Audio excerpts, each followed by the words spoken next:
Elle est la dernière à faire sa rentrée des classes. La Serie A italienne, plus relevée sur le banc que sur le rectangle vert. Ce samedi, un fumant Parme-Juventus pour ouvrir le bal du championnat italien plus emballant cette saison dans Plateau Foot Europe et sur Canal+, notre partenaire qui nous fera vivre tous les matchs du Calcio. En outre-manche du classique entre Liverpool et Arsenal, le Real et Getafe sollicités pour la deuxième levée en Liga espagnole. Au Veltins Arena, Schalke accueille le Bayern Munich sans un Coutinho.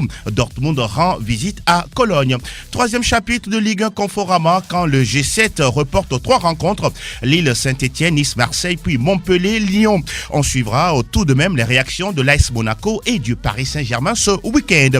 C'est le menu de la première partie. La deuxième ouvre les discussions autour du feuilleton Neymar.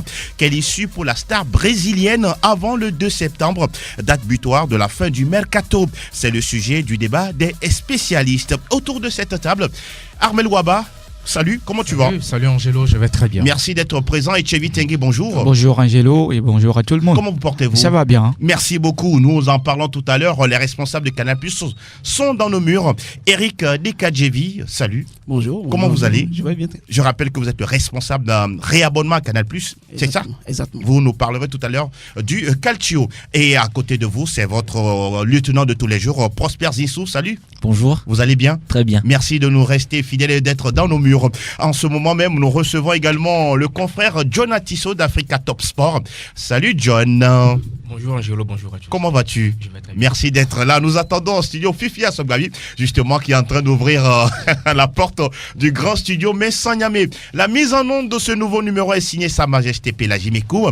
Oui, Elomadovon s'occupe de la vidéo de l'émission retrouvée sur le www.radiosportfmtg.com. Je suis Angelo Folikwe, PFE. C'est parti.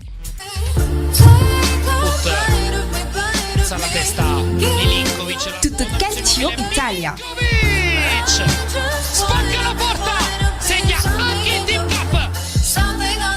Alors, ça parle déjà italien pour démarrer ce nouveau numéro. Alors, Eric Dekadjevi, encore une fois, bonjour, bienvenue. Merci. Vous êtes dans nos murs pour nous parler de la reprise, du grand retour de la Serie A italienne sur Canal+. Est-ce vrai que le Calcio va se vivre cette saison? Alors Angelo, je passe l'information à tous les auditeurs ce matin. La Serie A sera en intégralité sur les chaînes Canal+ Sport. Ah oui, bien. Je pense que le message, il est déjà passé. Ça passe déjà sur les réseaux sociaux depuis un bon bout de temps, puisque Plateau Foot Europe Live également est sur Facebook. Et donc, l'information passe. Alors, Eric, qu'est-ce qui explique le grand retour du Calcio? Ça fait plusieurs années qu'on ne retrouve plus ce championnat. Mais là, vous avez décidé de mettre les bouchées doubles. Vous savez, Canal+ prend les championnats en fonction de leur attractivité. L'année passée, nous avons eu beaucoup de sollicitations, notamment après le transfert de Cristiano Ronaldo. La Serie A gagné en visibilité et en attractivité, comme je le disais. Vous le savez très bien, la Serie A passait sur la chaîne Canal+, notamment sur la chaîne Sport+, dans le temps, qui n'est plus dans nos bouquets. Et donc, face à la réclamation de nos clients et aux diverses sollicitations, on s'est dit, écoutez, étant donné que Canal+ et le football européen, c'est une longue histoire d'amour, vous le savez très bien. Absolument. On va faire des efforts. Oui. C'est ce qu'on a fait. Et cette année, pour le grand bonheur de tous nos clients, j'en suis sûr, la Serie A revient sur les chaînes Canal+. Et pendant ce temps, Fifi qui est en train de regarder un peu l'affiche, vous allez tourner le micro, Fifi, et également on va écouter votre belle voix. Comment vous allez? Bonjour Fifi. Bonjour Angelo, je salue le plateau et je n'oublie pas les auditrices et les auditeurs de cette émission. Alors, Prosper Zissou, on va se tourner vers vous. Oui, Canal+, en mode Calcio, ça veut dire tout simplement qu'à partir de cet instant, il y a un canal ou bien une formule qui est accessible à tout le monde pratiquement. Naturellement, après le mot de Cannes, c'est le mot de Calcio. Donc du coup, on quitte l'Afrique pour l'Italie dès demain sur nos chaînes. Donc naturellement, vous retrouvez le Calcio, le championnat italien, sur le canal 10, la chaîne Canal+ Sport. Donc le Calcio revient avec une belle promesse. C'est-à-dire qu'aujourd'hui, on vous dit, regardez le Calcio avec la formule évasion de 10 000. On sait tous que le foot, chez Canal, c'est à partir de la formule essentielle plus, de 12 000. Mais cette fois-ci, voilà, vous l'avez réclamé, on veut faire les choses en grand. Et on a installé ce nouveau championnat, en guillemets, que nous diffusons sur nos chaînes à partir de demain, à partir de la formule Évasion. Donc, avec 10 000 aujourd'hui, vous avez le Calcio à 100% sur toute la saison. Voilà. Alors, Eric Dekadjevi, je me tourne encore vers vous. Le Calcio avec Cristiano Ronaldo, Mario Balotelli de retour à Brescia, Franck Ribéry qui vient de rejoindre la Fiorentina. On a l'impression que vous devancez un peu plus les choses. Vous voyez un peu plus grand du côté de Canal. On a toujours vu grand à côté de Canal, au niveau de Canal. Je l'ai dit, vous avez déjà l'intégralité de la Champions League, ce qui n'est pas rien pour les 5 prochaines années. J'entends dire à gauche et à droite, Canal Plus a perdu les droits de tel championnat. C'est l'occasion de le rappeler, de le confirmer à tout le monde. Nous avons tous les championnats européens pour les 5 prochaines années. La Champions League également. Oui. Et donc le Calcio qui est notre nouveau bébé. Je vous devance sur les questions en disant aux auditeurs que le Calcio, je l'ai dit, ce sera en intégralité. C'est-à-dire on va diffuser les 38 journées toute la saison. En clair. En clair. Et déjà demain, vous avez 2 matchs. Oui. Vous avez PAM Juventus pour ouvrir le bal à 16h. 16h. Et la Fiorentina face au Napoli. De Franck Ribéry. Je le dis encore, ce sera en intégralité. Et vous aurez les débats, tout comme on l'a pour le championnat anglais. Vous aurez les débats dans le 11 d'Europe. Oui.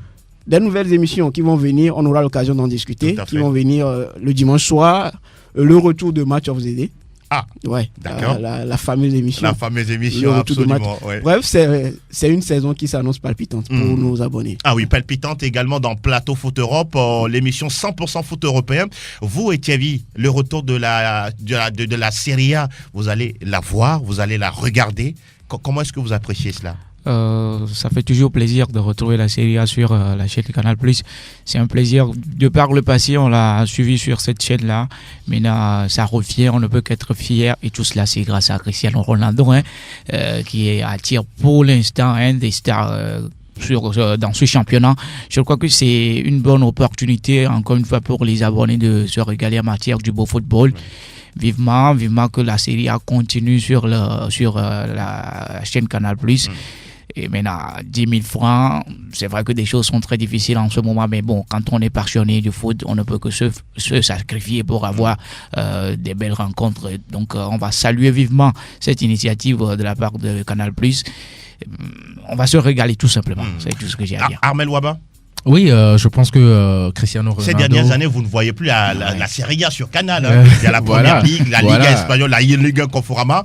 Peut-être bientôt, pourquoi pas la Bundesliga. Oui, je pense que Canal étant une industrie, elle veut gagner. Et donc ça s'explique aussi ce divorce avec la Serie A, parce qu'entre-temps, il y a quand même de grands attaquants qui sont partis. Ibrahimovic, même défenseurs comme Thiago Silva.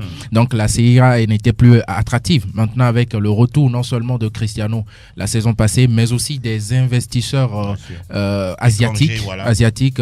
Quand je pense notamment à l'Inter de Milan ou encore au Milan AC.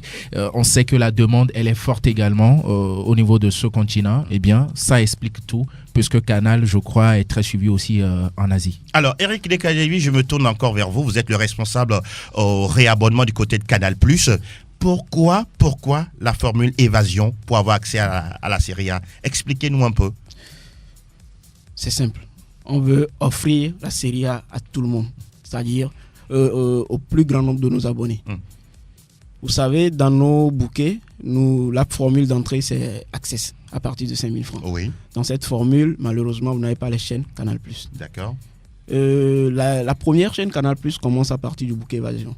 Et on s'est dit, pourquoi ne pas donner cette possibilité-là? Là, vous nous précisez que c'est à 10 000 francs. C'est à 10 000 francs.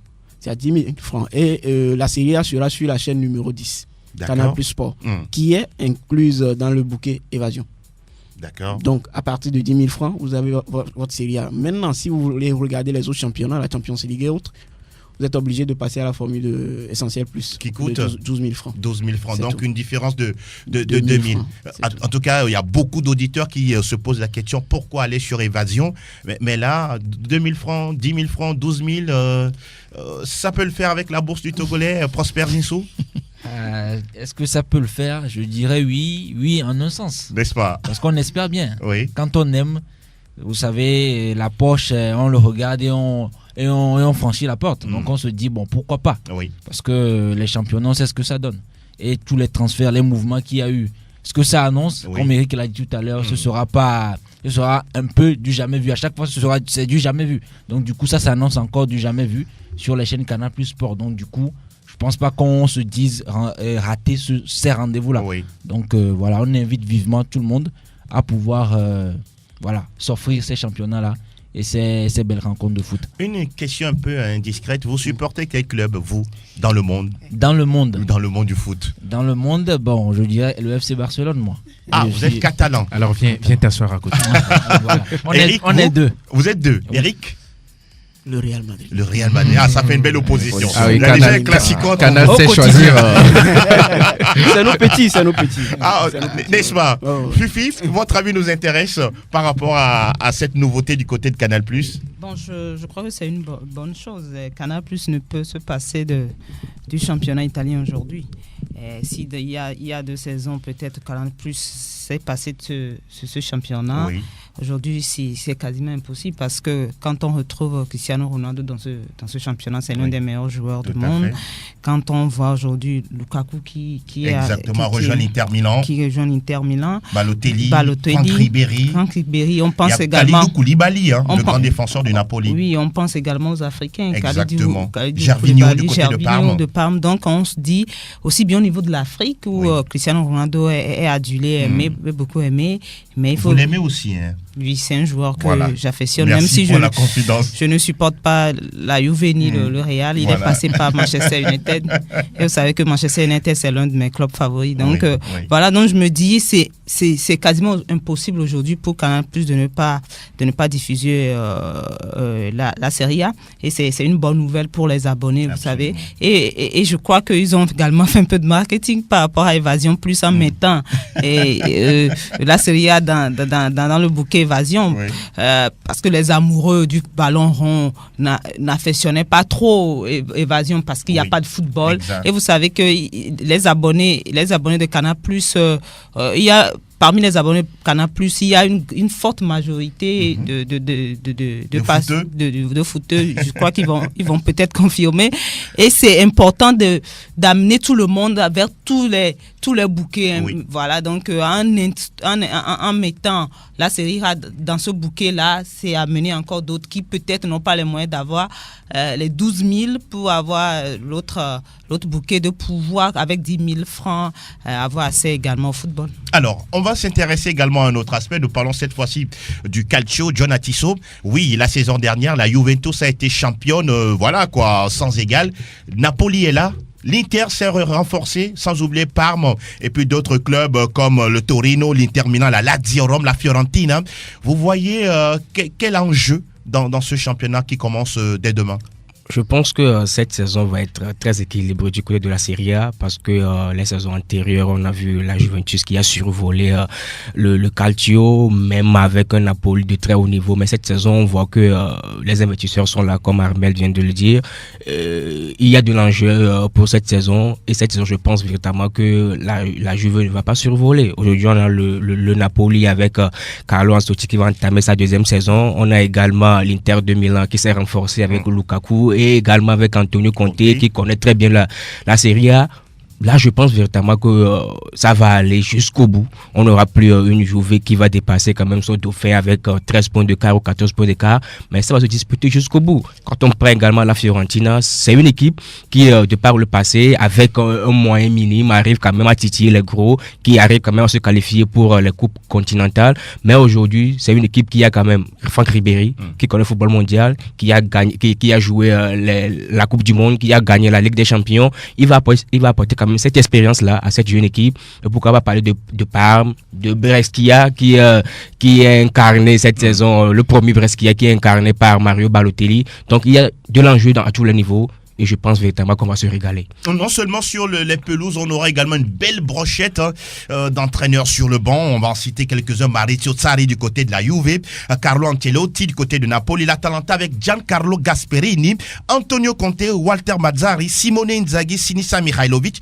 Vincenzo Montella du côté de la Sampdoria, sans oublier Eusebio Di Francesco. Ce nom, quand je le regarde, quand je le lis, ça me rappelle de très mauvais souvenirs parce que c'était lui sur le banc de la Roma pour une fameuse remontada. Voilà, ça c'est la parenthèse qui est fermée. Abel Waba, les enjeux pour vous dans cette série à cette saison? Les enjeux déjà... Cristiano encore meilleur buteur?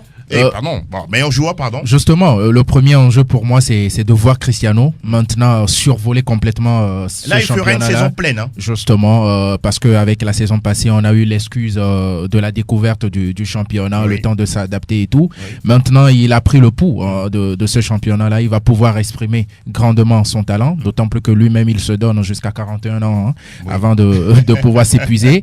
L'autre défi, c'est de voir des coachs comme Antonio Conte, arriver au niveau de l'Inter qui n'est pas forcément une très grande équipe, en tout cas comparée à celle qu'on avait dans le temps. Oui. Et puis quand même, moi je le dis, Maurizio Sarri, il a été à Chelsea, première saison à la Juve sur l'échiquier national. N'importe qui peut gagner. Pratique un beau football. N'importe qui peut gagner avec la Juve, mais c'est sur le plan européen qu'on va attendre le technicien italien. Et ça, forcément, ce n'est pas une évidence quand on connaît le passé de Maximiliano Allegri, notamment, qui était lui aussi un très bon entraîneur. En tout cas, Sarri qui a gagné la Ligue Europa avec Chelsea récemment, il va manquer les 2 prochaines journées de cette série italienne parce qu'il a un petit souci de santé. Il est atteint de pneumonie. C'est un gros fumeur, en parenthèse, ce Maurizio Sarri. Alors, Eric Dekadjevi, on va se tourner vers vous et pour conclure notre entretien, vous avez un message à l'endroit de vos abonnés. Le message, il est simple. Canal+, c'est le foot. Donc, il y a une grosse saison qui s'annonce. Oui. Déjà la Serie A, la Liga qui a repris avec nos internationaux. Il y a les autres championnats qui sont là. Tout est en exclusivité et en intégralité sur la chaîne Canal+. Quoi de mieux que d'aller se réabonner. Oui. Pour ceux qui ne font pas encore partie de la famille Canal+, allez vous procurer le décodeur chez tous nos distributeurs, dans nos boutiques. Voilà. Et ceux qui l'ont déjà, qui ne se sont pas réabonnés, c'est le moment de le faire. Vous pouvez le faire via Timoni, en faisant étoile 145, étoile 6, étoile 2 dièse.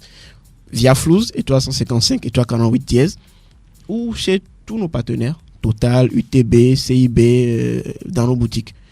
Bref, aujourd'hui, nous sommes proches de la population.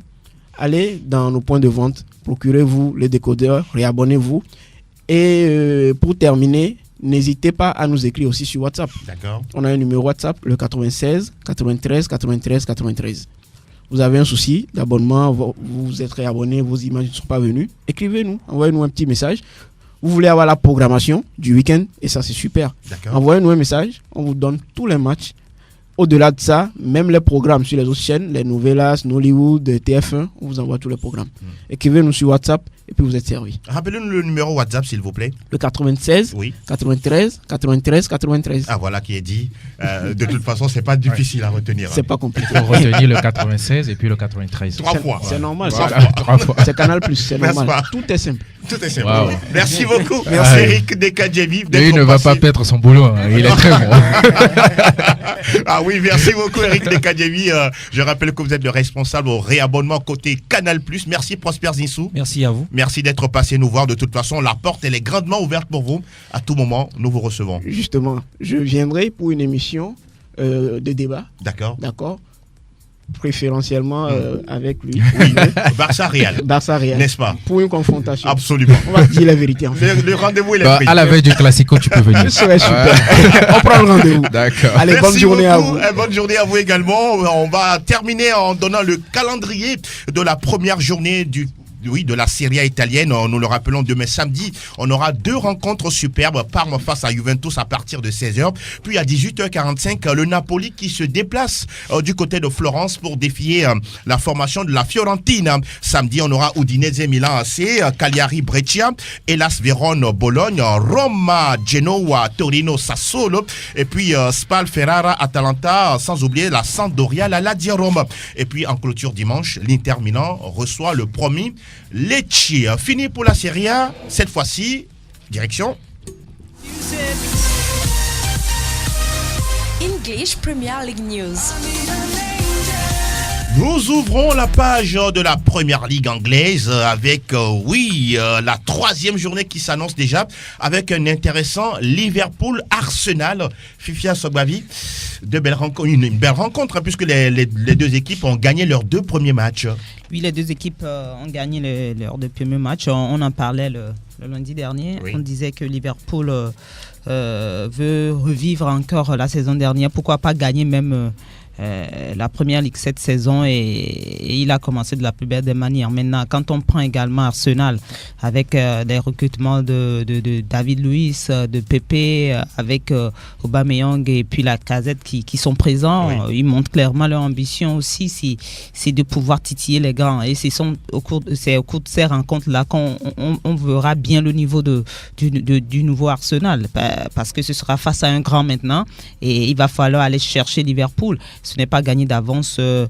Si on s'en tient à tout ce que les 2 clubs ont fait par le passé, on dirait que Liverpool est favori dans cette rencontre, mais on connaît aussi les matchs de la première qui commencent à se jouer et on voit souvent dans cette rencontre beaucoup de surprises. Donc on va attendre de voir ce qui va réellement se passer ce week-end. Et Thierry, Liverpool et Arsenal ont un point commun, c'est la rapidité, la célérité dans le jeu. À quoi vous vous attendez dans ce jeu? C'est vrai que ça va vite dans ces 2 équipes. Aujourd'hui, quand on prend l'Arsenal avec des renforcements au niveau de la défense et au milieu de terrain. Oui. Arsenal qui commence un championnat avec beaucoup de timidité. Liverpool qui se doit de confirmer que cette année, on peut compter sur lui pour avoir ce titre, ce titre-là. Depuis 1990. Hein. Ça va se discuter. Il faut tout simplement se donner sur le terrain. Je crois qu'aujourd'hui, avoir 6 points déjà en 2 sorties, il y a cette confiance-là qui s'est installée. La pression sera au niveau de Liverpool parce qu'on n'a plus droit à l'erreur. Ils ont perdu Alisson Becker, Adrian plus ou moins en forme. Est-ce que c'est un gros point noir pour les Reds? Oui, c'est vrai, c'est un gros point noir, un handicap pour cette équipe de Liverpool quand on sait que ce gardien qui vient de Fulham pratiquement en chômage n'est pas tout à fait au point ou bien au mieux de sa forme. Oui. Mais là, c'est un gardien qu'on a perdu sur blessure, on ne peut que faire avec. Il y a des joueurs, il y a la défense est là, le milieu de terrain est là, l'attaque est là. Vivement qu'ils confirment qu'ils sont en forme. On va oublier ce côté gardien et joueur du beau football. Mais attention, on a l'Africain Aubameyang qui est en forme avec un début de saison bien entamé de sa part. Je crois qu'Arsenal va quand même déranger un tout petit peu Liverpool. Mais non, tout va se jouer sur le terrain juste après les 90 bonnes minutes. Donc, on attend de voir parce que la Première Ligue réserve beaucoup de surprises. Vous voulez vous mouiller là-dessus? Oui, en tout cas, il va falloir pour Arsenal de véritablement se faire respecter parce que quand même depuis l'arrivée de Jürgen Klopp, jamais l'équipe d'Arsenal n'a gagné face à Liverpool. La dernière confrontation même, c'était une humiliation, souvenez-vous, lors du Boxing Day. Oui, 5-1 pour Liverpool à domicile. Oui. C'est la même affiche, Liverpool sera à Anfield. Donc déjà, laver l'affront. Hein. Maintenant, je pense que Arsenal est plus aguerri avec un Aubameyang, avec des statistiques affolantes. Un Nicolas Pepe prometteur, mais qui se doit maintenant de prouver. Sûrement qu'il doit être titulaire demain. Hein. Sûrement, avec le trio, avec Lacazette. Et donc, c'est aussi à l'Ivoirien maintenant de prendre toute la mesure de cette Première Ligue, parce que sur les 2 premières sorties, c'est quand même du raté du côté de l'ancien N'êtes-vous pas sévère? De Lille. Il a eu quelques bribes de minutes. Oui, c'est vrai. Il n'a pas beaucoup joué. Hein, oui, c'est vrai, mais ne serait-ce que dans sa prestation, en tout cas, les fans au niveau de l'Emirates Stadium c'est pas de la pression que vous lui mettez là, de loin. Bon, il en a déjà. Hein, en Angleterre, moi je suis au Togo. Voilà. Mais bon, quoi qu'il en soit, c'est le moment pour Unai Emery de se refaire une santé face à cette équipe que Arsenal n'arrive plus à dompter depuis déjà 4 ans. En tout cas, les joueurs d'Arsenal, ils sont surnommés les Gunners, les canonniers. Sûrement qu'ils auront beaucoup de poudre pour se déplacer du côté d'Anfield Road. Le match débute à 16h30. On va s'intéresser à cette équipe de Manchester United qui reçoit Crystal Palace. John Atisso, La dernière fois, on a eu Paul Pogba qui a raté un penalty dans le match face à Wolverhampton. Et puis derrière, des cris racistes. Est-ce qu'il est temps pour lui de quitter le navire mancunien et d'aller au Real Madrid? Oui, avant de répondre à cette question, je vais quand même me mouiller par rapport 30 secondes. À l'affiche Liverpool-Arsenal. Moi, je pense que ça sera un test des deux défenses. Aujourd'hui, quand on parle Arsenal est en train de constituer quand même un trio sur le plan offensif. Nicolas Pepe, Aubameyang et Lacazette. On a vu, je vais prendre le compte parfait d'Armel. Moi, face à Burnley la dernière fois à l'Emirates Stadium, moi j'ai vu un Pepe qui était très bon, qui était dans tous les bons coups et qui a permis également à Arsenal de revenir en deuxième mi-temps. Et je pense également qu'en tout et pour tout, il n'a joué que 63 minutes en première ligue. Il arrive quand même à s'adapter. Je pense véritablement que ce sera titulaire, comme l'a dit Unai Emery la dernière fois. Maintenant, pour Paul Pogba, moi, je pense véritablement que Paul Pogba doit franchir encore un palier dans sa carrière parce qu'aujourd'hui, il est fortement courtisé par le Real Madrid et pour pouvoir y aller, il faut quand même aller au bras de fer. C'est quelque chose qui n'est pas conseillé, mais je pense que Manchester United, a les moyens nécessaires pour pouvoir garder Paul Pogba. C'est à Paul Pogba de leur démontrer tout simplement que oui, aujourd'hui, je veux quand même voir mieux ailleurs. Je veux quitter la barque Manchester United. C'est une équipe qui m'a formé, c'est une équipe qui m'a tout donné. Oui. Mais il va falloir que je puisse franchir un palier dans la carrière. Donc, je pense véritablement que Pogba doit quitter et doit se servir quand même de cet épisode de racisme pour voir ailleurs. En tout cas, on suivra de très très près le feuilleton Pogba, Guillaume, du côté de la formation de Manchester United. En même temps, ce sont les supporters mancuniens qui l'ont eu, je ne pense pas. Bon, de toutes les façons, Manchester United était en déplacement. Oui, mais la dernière fois, quand on lit les articles, on se rend compte que la plupart des cris racistes venaient des supporters parce qu'ils ne comprenaient pas pourquoi ils pouvaient rater un tel penalty. C'est absurde parce que tout joueur peut rater un penalty. Et c'est d'ailleurs celui qui a été commis la faute. J'ai suivi le match et après il a voulu se faire justice. Il a raté. Tout le monde peut rater un penalty et ça arrive même aux plus grands. Donc moi, franchement, mais quand vous voyez son rendement dans ce début de saison, êtes-vous satisfaite? Bon, il n'était pas mauvais. Et la dernière fois dans le match, c'est vrai qu'il n'était pas au top de sa forme, mais il n'était pas du tout mauvais. Nous sommes en début de championnat et il faut un peu de temps d'adaptation à certains, à majorité des joueurs. Mais en tout cas, pour moi, il n'était pas mauvais la dernière fois. Et on peut lui demander plus. C'est normal, mais bon, c'est le début, on peut lui concéder cela. Voilà. Non, le problème de Pogba, c'est que c'est un divorce total avec Manchester United. C'est vrai qu'on n'est qu'en début de saison, mais il est là depuis 3 ans. Et vous pensez qu'il n'a plus la tête là-bas? Voilà, lui-même, il n'a plus la tête là-bas. Et puis, tout l'impact qu'on attendait du joueur, finalement, il ne l'a pas eu sur l'équipe de Manchester United. Aujourd'hui, moi, je pense que le mieux, autant pour Pogba que pour United, c'est que les deux camps se séparent. Voilà, tout ça en de bons amis. Sinon, le Français n'est plus du tout heureux du côté d'Old Trafford. En tout cas, on suivra de toutes les façons. Peut-être trop fort aussi. Bon, on suivra de toute façon cet épisode du côté de Manchester United. Les autres matchs pour cette 3e journée avec vous, Armel Waba. Oui, les autres matchs, on va d'abord s'intéresser à celui qui se déroule ce vendredi. Aston Villa, le promu, reçoit Everton. Ce sera à domicile. Demain, on aura Chelsea. On va citer les gros qui ira à Norwich. Attention, un joueur de Norwich, Pukki, qui a déjà 4 buts en 2 matchs. C'est un attaquant finlandais à suivre de près. Et oui, on vient de le dire, Manchester United face à Crystal Palace. Leicester va recevoir l'autre Sheffield, ou plutôt va se déplacer là-bas. Liverpool, Arsenal, on vient d'en parler. Et demain, ce sera City qui ira à Bournemouth. Au même moment, Tottenham à la maison va recevoir Newcastle United pour une très belle affiche. En tout cas, voilà qui est dit en ce qui concerne la 3e levée de Première Ligue anglaise. On va aller cette fois-ci du côté de Salta el Madrid, salta el Barça, arranca el clásico. Está el tiempo de la Liga. Sí, buena la que recibe de Casemiro, haga la primera, gol. Nous nous intéressons à la 2e journée en Liga espagnole avec dès ce soir Granada face au FC Séville. Sans oublier les matchs de demain, Levante, Villarreal, Osasuna, Pampelune face à Eibar.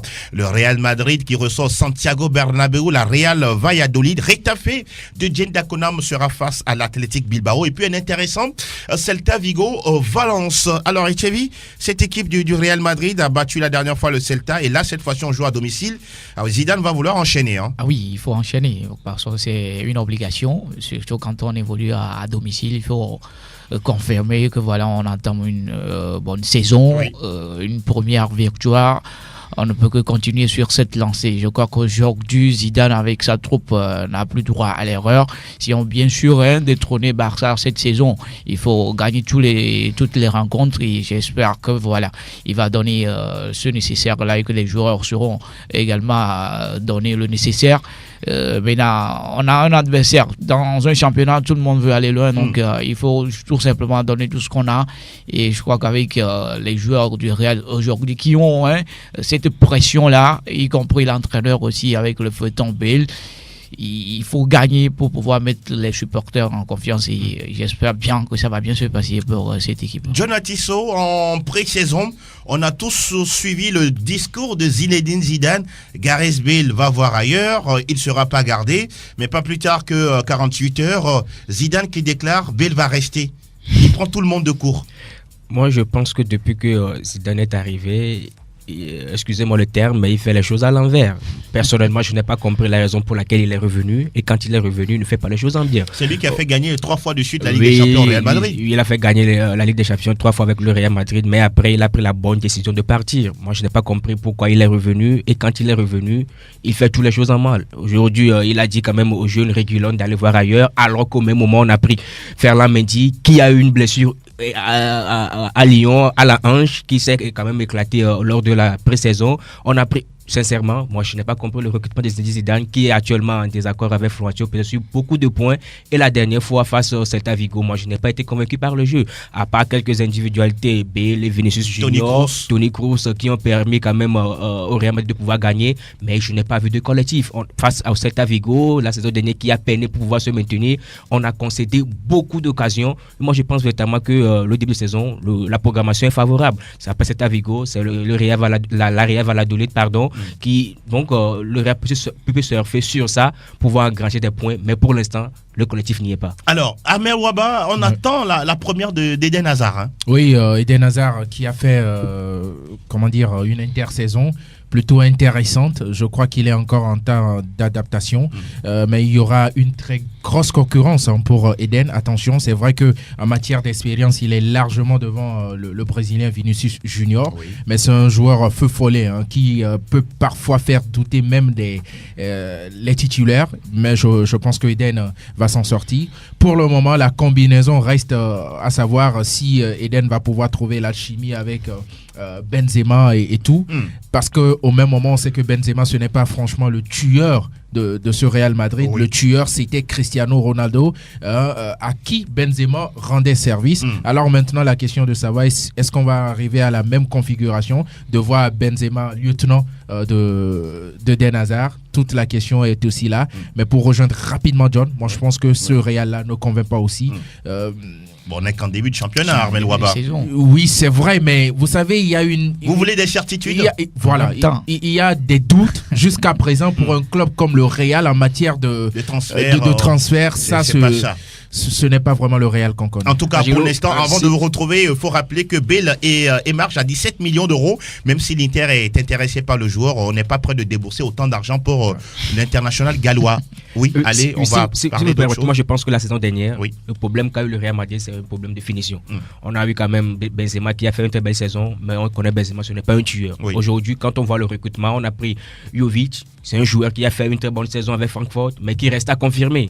Peut-être que ça peut être un feu de paille, ça peut être un recrutement raté du côté du Real Madrid. Même une réussite, pourquoi pas. Même une réussite, on ne sait pas. Et qui semble-t-il ne convainc pas déjà. Et également Eden Hazard. Eden Hazard, c'est un fin dribbleur, c'est un fin technicien, mais Eden Hazard n'a jamais été un finisseur. Donc c'est la grande interrogation, est-ce que ça sera une réussite? La saison donnera la moins de certitude aussi côté Barça, parce que là aussi ils vont recevoir cette à domicile le Betis de notre ami Nabil Fekir. Moins de certitude parce qu'ils ont perdu le match d'ouverture, le match de la première journée. Et perdu sur blessure le Suarez, Messi qui n'est pas encore là. Qui n'est pas là, voilà. Donc même moi je me dis... Ousmane Dembélé aussi blessé. Blessé, bon lui on le sait depuis la saison dernière, il fait que se blesser. Maintenant les deux premiers quand ils seront de retour, cette équipe du Barça déjà la saison dernière était une très bonne équipe. Aujourd'hui, avec l'arrivée des nouveaux joueurs venus de la JAS et tout ça, je me dis que ce sera encore une équipe complète quand tout ce monde-là sera là. Maintenant, ils ont été surpris et lors de la première journée, ce n'est que partie remise. Ça va se faire et ce n'est pas comme le Real où il y a beaucoup plus d'interrogations. au Barça, il n'y a pas assez d'interrogations à part les blessures de Suarez et puis l'absence de Messi. On attend également la première victoire de Retafe, qui reçoit à domicile l'Athletic Bilbao. Et à Douris. Et à Douris, merci de préciser. Ça va être une très belle rencontre. Oui. Ça va être une très belle rencontre quand on sait Bilbao a battu Barcelone d'entrée. Oui. Donc il y a cette confiance-là. Au niveau de Getafe, on a perdu une première rencontre. Maintenant, il faut se rattraper. Je crois que la bande à Athènes va se donner. Il faut cette victoire-là pour se mettre en confiance. Exact. Parce que quand vous ratez des sorties première, deuxième journée, ça fait qu'on n'a plus cette confiance-là. Donc la victoire est obligatoire des deux côtés. Mais attention à Bilbao. On a un vétéran à Lloris qui peut faire Quand mal. vous interrogez les archives du côté de la Liga espagnole, c'est le seul club qui n'a jamais joué en Liga Division. Ah oui, incroyable. Il fait tout pour se maintenir. C'est l'histoire. Comme l'Inter Milan, du côté du Calcio, qui n'a jamais joué la Série B. Et comme le Paris Saint-Germain en France. On va en parler tout à l'heure. Le Paris Saint-Germain. Alors, les matchs de dimanche, on le rappelle, Mallorca face à la Real Sociedad, Alaves qui reçoit l'Espagnol Barcelone, le duel entre Leganés et l'Atlético de Madrid d'un certain Joao Félix. Et puis, Barcelone, on l'a dit en clôture, qui reçoit au Nou Camp la formation du Betis Séville, amenée par un certain Nabil Fekir. Cette fois-ci, on va prendre la direction du pays où les vieux attaquants continuent de marquer. Herzlich willkommen zum Bundesliga. Alles über Bundesliga. Alors, le Bayern sera de sortie du côté du Veltis Arena sans Philippe Coutinho qui est pas encore totalement physiquement en forme, mais on aura quand même Robert Lewandowski. Alors, Armel Waba, match au piège ou le Bayern va maîtriser le Schalke 04? Pour moi, l'inquiétude, ce n'est pas au niveau du Bayern, mais au niveau de Schalke, qui, lors de ces dernières saisons, franchement, pour le standing de cette équipe-là, elle est complètement dans une pente descendante. Donc, si le Bayern se montre sérieux avec les hommes qu'il a, même si on a perdu Robben, Ribéry, je pense que le Bayern a assez d'arguments, notamment Philippe Coutinho, même si Niko Kovac dit qu'il n'est pas à 100% pour débuter le match. Quoi qu'il en soit, je trouve le Bayern beaucoup plus fort que Schalke. Schalke qui est devenu une équipe pratiquement ordinaire, qui ne fait plus peur. Exactement. Donc voilà, l'interrogation serait là. Et donc, surprise, si les Bleus de Schalke arrivaient à dominer les Bavarois. Et dire que cette équipe de Schalke avait disputé les demi-finales de Ligue des Champions en 2010 face au grand Real Madrid. Mais aujourd'hui, ce n'est plus le cas. On va s'intéresser au Dortmund, Fifi, qui va du côté de Cologne.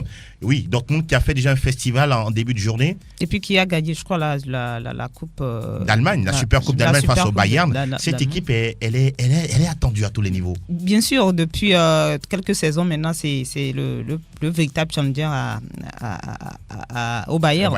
Et l'année dernière, vous savez que tout s'est joué dans les derniers instants. Oui, et Dortmund a quand même mené la barque jusqu'à un moment avant de s'éteindre un tout petit peu. Bon, je crois que cette saison, ils vont encore essayer d'aller jusqu'au bout, d'aller encore une fois chercher ce trophée-là. Et ils sont capables, ils ont les moyens. S'ils ont déjà commencé par de belles victoires et je me dis qu'ils ont également l'étoffe nécessaire pour aller chercher cette victoire-là. Maintenant, il va falloir être concentré jusqu'à la fin. C'est ce qui leur a manqué peut-être la saison dernière, où ils n'ont pas été assidus, concentrés jusqu'à la fin. Quand on joue un très grand championnat comme la Bundesliga, il va falloir jouer de la première journée jusqu'à la dernière journée et être parmi les grands. C'est à ce seul prix-là qui pourront déranger le Bayern. L'on suivra également les matchs Mayence, Borussia Mönchengladbach, Fortuna Düsseldorf face au Bayern Leverkusen, Hoffenheim qui reçoit le Werder Bremen, Fribourg qui est en déplacement du côté de Paderborn, Augsburg, Union Berlin,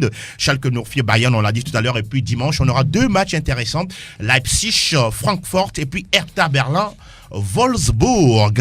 Fini pour la Bundesliga, nous bouclons le tour des majeurs avec ceci. Monaco le champion, et quel spectacle pour une dernière victoire. 100% Ligue 1, Conforama. Lacazette réussit le sien, 28e but de la saison sous les couleurs de Lyon avant de quitter le club. Lacazette sert du côté d'Arsenal, mais Monaco est toujours en Ligue 1 Conforama. Alors Fifi, Monaco est attendu pour une réaction. Bien sûr, vous savez qu'il y a eu au cours de la semaine l'arrivée d'au moins 4 joueurs. Ben Yedder est arrivé. Il y a Slimani également qui est arrivé. Il y a encore deux autres joueurs qui sont arrivés. C'est pour venir renforcer cette équipe de Monaco qui maintenant nous habitue a des débuts difficiles en Ligue 1 Conforama. On espère que ces joueurs-là, je ne sais pas s'ils vont pouvoir jouer, s'ils arrivent qu'ils apporteront quelque chose à cette équipe de Monaco qui va affronter Nîmes. Nîmes qui a déjà 2 défaites en 2 journées et qui se déplace. Ce sera également compliqué pour Nîmes. Même Nîmes va vouloir, c'est que l'équipe de Monaco, s'il n'est pas en confiance, également 2 défaites en 2 journées, et va essayer quand même de titiller cette équipe de Monaco. Attention, si c'est pas parce que Nîmes a perdu les 2 premières journées que Monaco doit se dire bon, ça va être facile. Non, je ne pense pas que ce sera disputé farouchement. Alors, on a l'impression que Thierry Henry, certes, il est parti depuis longtemps. On a ramené un certain Jardim, qui est le jardinier de Monaco. Mais pour l'instant, il a du mal à trouver les bonnes graines. Il a du mal parce qu'il y a ce problème de recrutement avec des joueurs qu'on laisse partir et on court après l'argent. Côté recrutement, la faute est à lui ou à son directoire? C'est à son directoire. Et lui, c'est un entraîneur. Maintenant, la faute à lui aussi, c'est qu'il n'arrive pas encore à faire cette équipe-là. On prend Monaco de l'année dernière. Ça a été une saison très, très difficile avec le maintien qui a été joué. Maintenant, c'est une nouvelle saison avec déjà 2 défaites. Ça fait mal, mais des joueurs, des nouveaux sont là. Il faut faire avec. Et je crois que Jardim a beaucoup de responsabilités. Cette 3e sortie face à Nîmes, qui n'est pas aussi une équipe en grande forme en ce début de saison. Mais ça devrait passer, non? Ça devrait passer. Est-ce qu'on a les arguments nécessaires avec l'équipe de Monaco? Je crois que oui, avec Slimani qui est là. Il faut compter avec ces joueurs. Mais sur cette rencontre, je ne vois pas Monaco favori sur cette partie. Une équipe de Monaco qu'il va falloir enterrer définitivement. En tout cas, si les hommes qui dirigent cette équipe. Vous ne voyez pas cette équipe faire quoi que ce soit cette saison? Pas du tout. Elle va repartir en Ligue 2? Pas du tout. Je vous essaie. Elle va rester en Ligue 1? Elle va peut-être rester, mais dans le ventre mou du classement, ou peut-être même aller en Ligue 2. Pourquoi? Parce que quand on a une équipe, il faut un équilibre. Aujourd'hui, Subotic n'est plus là. C'est un gardien inexpérimenté. Subotic, c'est plutôt le défenseur de Dortmund, l'ancien. Voilà. Maintenant, en défense, ce sont des vieux. Glick ou encore Radji qui ne joue même plus au football. Au milieu oui, c'est vrai, au milieu de terrain, on a tout vendu. Lema, Timo, Bakayoko, on a tout vendu. On nous amène des jeunes qui n'ont pas encore cet argument-là, Silla, et en attaque.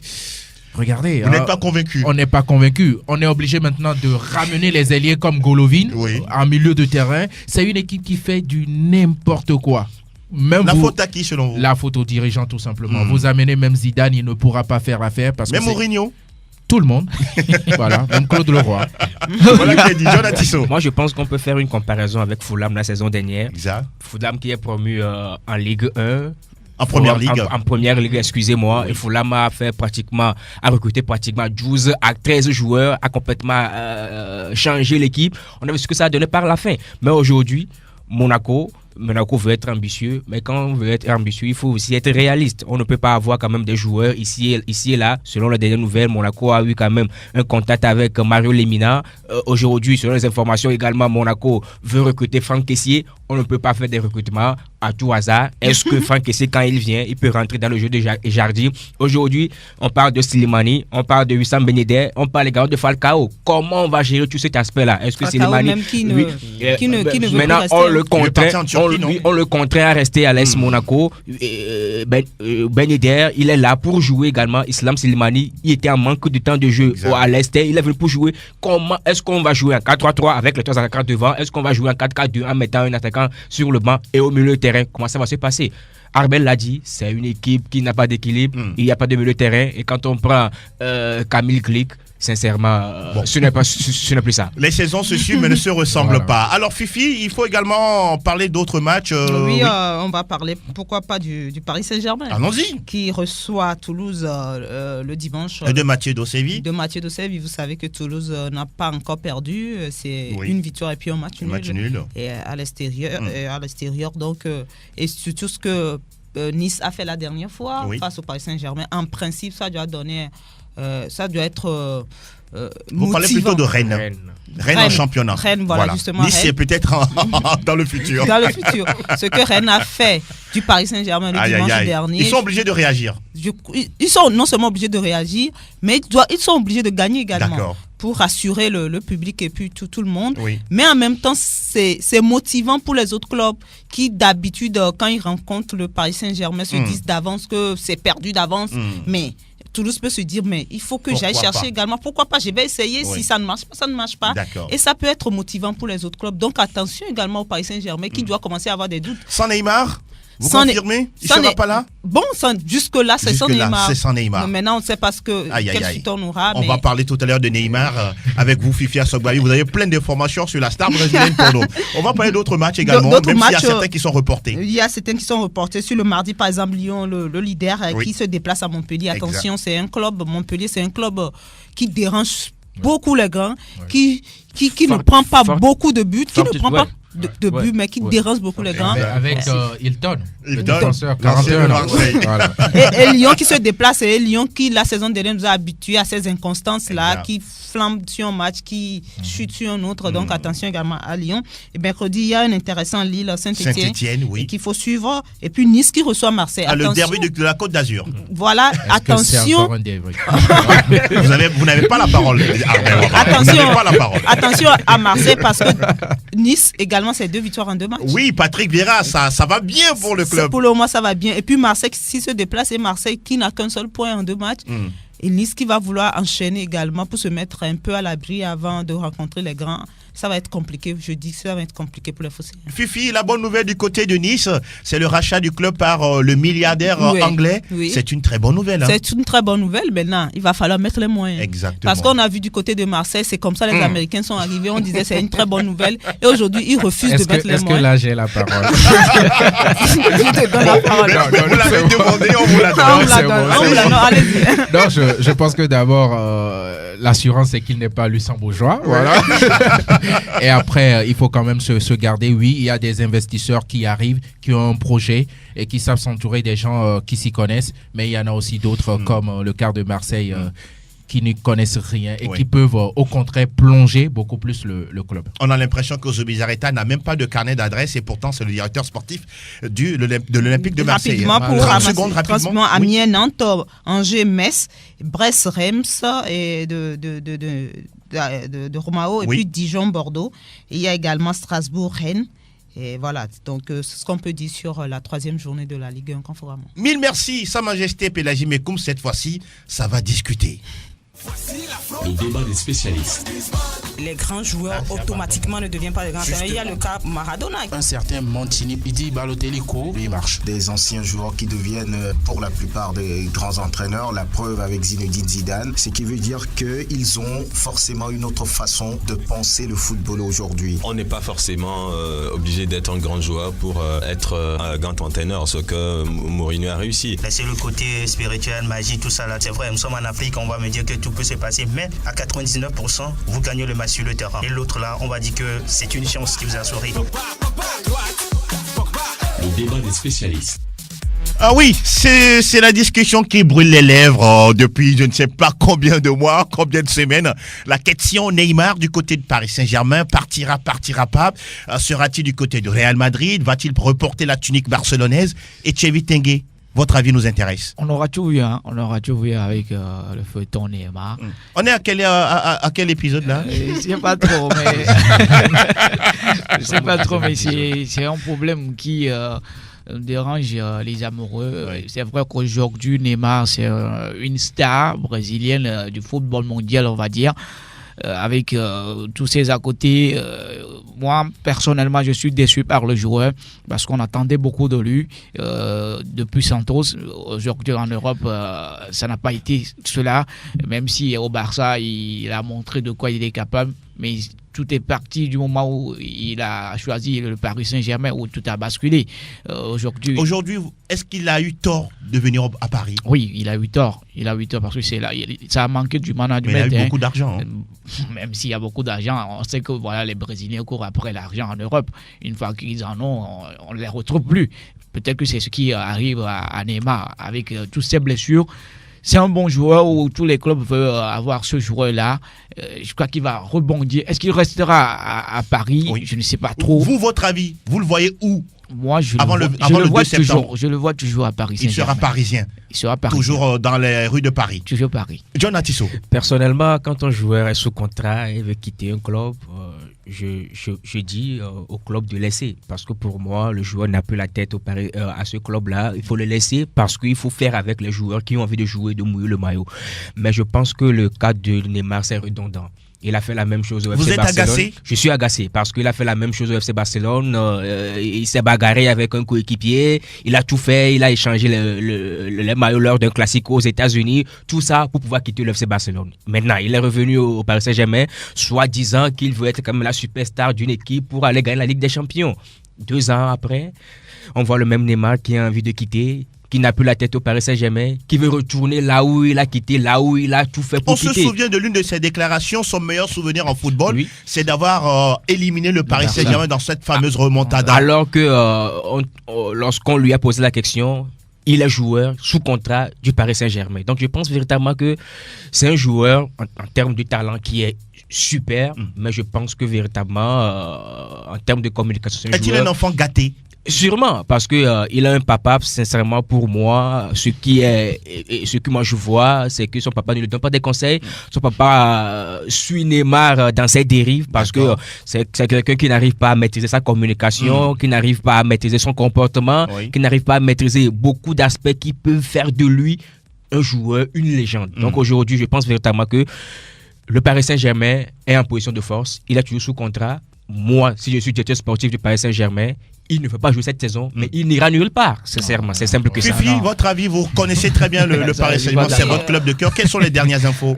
Vous savez, les dernières infos, ça vient, ça va, c'est de tous les côtés, dans tous les sens. On ne sait même on dit le Real est en pole position, le Barça qui s'est retiré, etc. Donc finalement, on ne sait même plus de quoi il s'agit. Moi, je dirais que, comme l'a dit tout à l'heure John, moi, déjà, à l'arrivée je l'ai dit plusieurs fois ici, ne m'a jamais enchanté. L'arrivée de Neymar au Paris Saint-Germain, c'est un grand joueur, mais c'est quelqu'un qui pollue les vestiaires, qui pollue l'atmosphère, l'ambiance et tout. Je me demande aujourd'hui pourquoi le Real ou le Barça veut avoir encore ce joueur. Mais c'est un footballeur d'avenir. Même quand je prends aujourd'hui l'équipe du Barça, franchement... Ils n'ont pas besoin de Neymar? Peut-être sur le terrain, mais ce que Neymar va amener... comme pollution dans le vestiaire, encore dans l'environnement, ne va pas aider. Il y a le côté financier aussi. Il y a le côté financier, Fifi. Mais ne va pas aider le Barça. Sur le plan sportif. Sur le plan sportif, ne va pas aider le Barça. Moi, je le dis, ne va pas aider le Barça. C'est un escroc. Et son papa sont des vrais escrocs. Et ils ne vont faire que ça. Et ça va détruire la carrière du garçon. Et pour apporter de la contribution à votre avis, selon Mediapart, on allait fouiller. Le papa de Neymar a reçu 10 millions d'euros à la signature.